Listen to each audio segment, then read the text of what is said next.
সকলকে নমস্কাৰ আৰু মই আছোঁ এতিয়া মোৰ জোনালী সেন্দুৰীয়ালীৰ নতুন ষ্টুডিঅ' ZG মিউজিক ষ্টুডিঅ' আৰু আপোনালোকে দেখিছে চাৰিওফালে অকল গছ, ইয়াত বিভিন্ন ধৰণৰ গছ।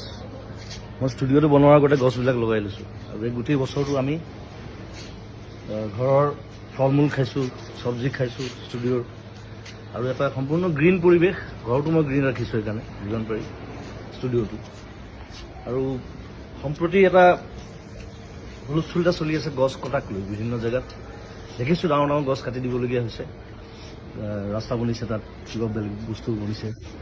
গতিকে আৰু চৰকাৰে কৈছে যে আমি গছ কাটিছোঁ যদিও আমি বিভিন্ন ঠাইত গছ ৰুইছোঁ তাক বেলেঞ্চ কৰিবৰ কাৰণে। কিন্তু এতিয়া কিছুমান জেগা আছে, যেনে ৰিচেণ্টলি যিটো হুলস্থুল চলি আছে দীঘলী পুখুৰীৰ সেই পুৰণা গছখিনিক লৈ পেলাই। এতিয়া সেই গছখিনি হৈছে গোটেই দীঘলী পুখুৰীটোৰ সৌন্দৰ্য।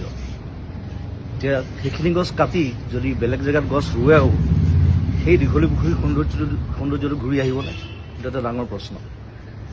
ৰিচেণ্টলি দেখিলোঁ আগৰতলাত পুৰণা গছ নাকাটিবৰ কাৰণে ফ্লাইঅভাৰৰ পেটাৰ্ণ সলনি কৰা হৈছে। গতিকে সেইটো বস্তু আমাৰ ইয়াতো সম্ভৱ মই ভাবোঁ।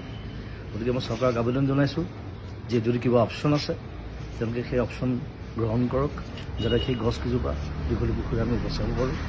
সেইটো মোৰ ফালৰ পৰা অনুৰোধ, সমগ্ৰ অসমবাসীৰ ফালৰ পৰা অনুৰোধ। আৰু ধন্যবাদ জনাইছোঁ সকলোকে। আৰু এই যিটো আমাৰ বিপ্লৱ চলিছে গছ সংৰক্ষণ, গছ বচোৱাৰ, তাত সকলোৱে সহযোগ কৰক। সকলোকে নমস্কাৰ আৰু মই আছোঁ এতিয়া মোৰ জোনালী সেন্দুৰীয়ালীৰ নতুন ষ্টুডিঅ' ZG মিউজিক ষ্টুডিঅ'।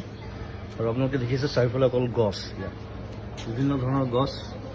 মই ষ্টুডিঅ'টো বনোৱাৰ আগতে গছবিলাক লগাই লৈছোঁ আৰু এই গোটেই বছৰটো আমি ঘৰৰ ফল মূল খাইছোঁ, চব্জি খাইছোঁ ষ্টুডিঅ'ৰ, আৰু এটা সম্পূৰ্ণ গ্ৰীণ পৰিৱেশ। ঘৰটো মই গ্ৰীণ ৰাখিছোঁ সেইকাৰণে যিমান পাৰি ষ্টুডিঅ'টো। আৰু সম্প্ৰতি এটা হুলস্থুল এটা চলি আছে গছ কটাক লৈ। বিভিন্ন জেগাত দেখিছোঁ ডাঙৰ ডাঙৰ গছ কাটি দিবলগীয়া হৈছে, ৰাস্তা বনিছে, তাত কিবা বেলেগ বস্তু বনিছে। গতিকে আৰু চৰকাৰে কৈছে যে আমি গছ কাটিছোঁ যদিও আমি বিভিন্ন ঠাইত গছ ৰুইছোঁ তাক বেলেঞ্চ কৰিবৰ কাৰণে।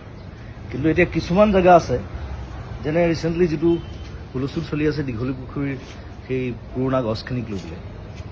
এতিয়া সেই গছখিনি হৈছে গোটেই দীঘলী পুখুৰীটোৰ সৌন্দৰ্য।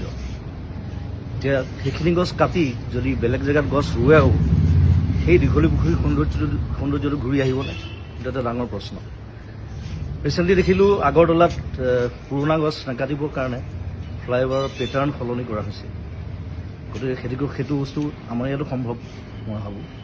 গতিকে মই চৰকাৰক আবেদন জনাইছোঁ যে যদি কিবা অপশ্যন আছে তেওঁলোকে সেই অপশ্যন গ্ৰহণ কৰক, যাতে সেই গছকেইজোপা দীঘলী পুখুৰী আমি বচাব পাৰোঁ।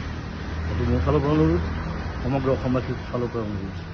আৰু ধন্যবাদ জনাইছোঁ সকলোকে।